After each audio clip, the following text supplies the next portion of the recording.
The New York Times is reporting on a new study in the journal Science about the happiness level of liberals versus conservatives.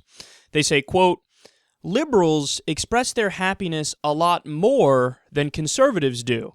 The methodology to determine this included the emotional content of more than 430 million words entered in the congressional record over 18 years. So I guess what they did is they set up some sort of computer program to monitor how happy the words were coming from Republicans versus Democrats in Congress. They say, quote, apparently more liberal politicians were more likely to talk positively.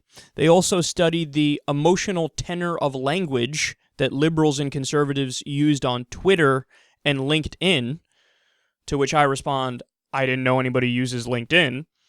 And the study also examined publicly available photographs of 533 members of Congress, finding that conservative politicians were less likely than liberals to display smiles involving facial muscles around the eyes, a measure that previous research has found to be associated with genuine emotion. So these are some really interesting findings.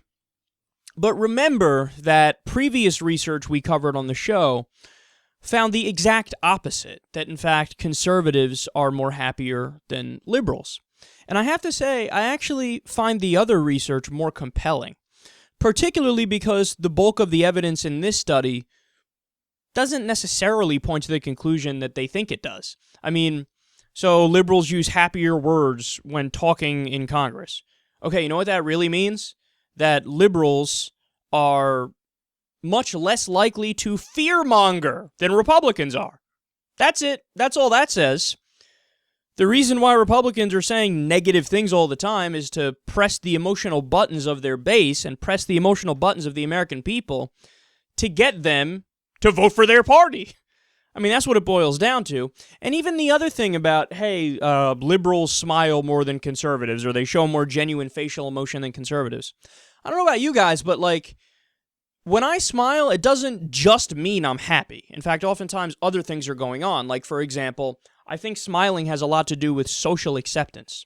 So, like, I could think back to times in college when if somebody said something to me and I didn't, like, really hear it, and I said, what? Like, I'd say what and smile, and I'm sure it would register on the machine as like, oh, genuine happiness, facial emotion, see? And then if, you know, somebody made a joke and I like the person who's making the joke, but I might not necessarily like the joke itself, I'm still going to genuinely smile because I like the person, and even though their joke maybe didn't, you know, land properly, I'm still going to be like, that's good, man.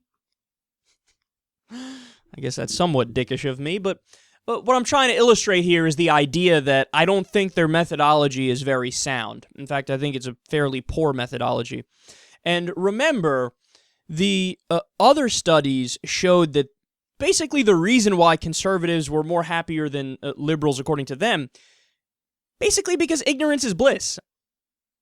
And also, we've seen similar things with religious people versus non-religious people. How true religious believers who take it seriously and, you know, they're active with it and whatnot, those people are actually really fucking happy.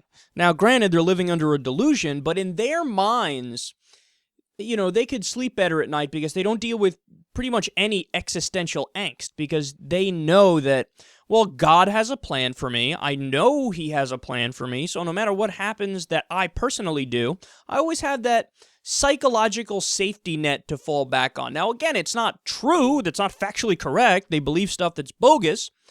But it does lead to positive emotional benefits. Now, again, I want to be clear. I'm giving generalizations here, and I'm just telling you what the research said. Obviously, it's a more complicated picture than that, and everybody's an individual, and you have to gauge them on the merits of themselves as individuals.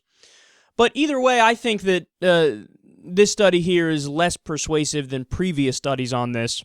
I tend to fall more in the camp of, while still you can't really make true generalizations because it's obviously not everybody, by and large you have liberals who, and other studies have shown this, are more intellectual, they're thinkers more, they're smarter, and conservatives are more ignorant, but also by and large probably a little happier.